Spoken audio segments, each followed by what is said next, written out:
ముగిసిన ఇంకా పోలింగ్ నడుస్తోంది. కాకపోతే ఎంట్రీ ఆగిపోయింది. 6 గంటలకు పోలింగ్ ప్రశాంతంగా ఇప్పటివరకైతే జరిగింది 7 దశల్లో.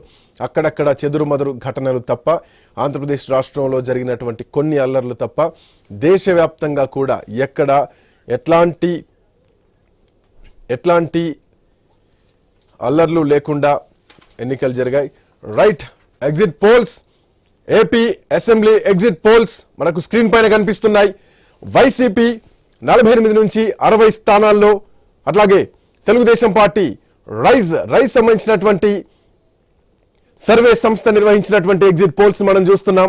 రైజ్ సర్వే సంస్థ వైసీపీకి 48 నుంచి 60 స్థానాలు, తెలుగుదేశం పార్టీకి 113 నుంచి 122 స్థానాలు, ఇతరులు 1 స్థానాన్ని రైజ్ సర్వే సంస్థ అందిస్తోంది. 48 నుంచి 60 స్థానాలు వైసీపీ. అట్లాగే పార్టీల వైజ్ గా చూసుకుంటే గనక వైఎస్ఆర్ సిపి 48 నుంచి 60, ఆ తర్వాత తెలుగుదేశం పార్టీ చూసుకుంటే గనక 113 నుండి 122 స్థానాల్లో తెలుగుదేశం పార్టీ విజయం సాధించబోతోంది అన్నది పార్టీల పరంగా కనిపిస్తోంది. ఇక కమింగ్ టు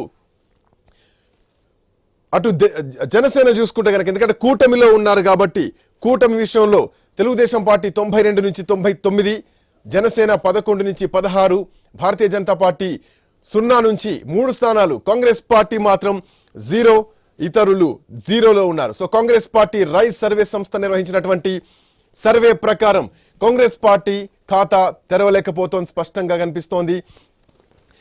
ఇక నెక్స్ట్ ఐపర్ల్ సర్వే గతంలో కూడా ఉన్నట్టుగా చెప్పినటువంటి పరిస్థితి. ఇక ఈసారి ఐపర్ల్ సర్వే సంస్థ అందిస్తున్నటువంటి ఖచ్చితమైన సర్వే చూస్తే గనక వైసీపీ 63 స్థానాల్లో మనకు కనిపిస్తోంది. రైజ్ సర్వే సంస్థ తర్వాత ఐ న్యూస్ తెరపైన ఐపర్ల్ సంబంధించినటువంటి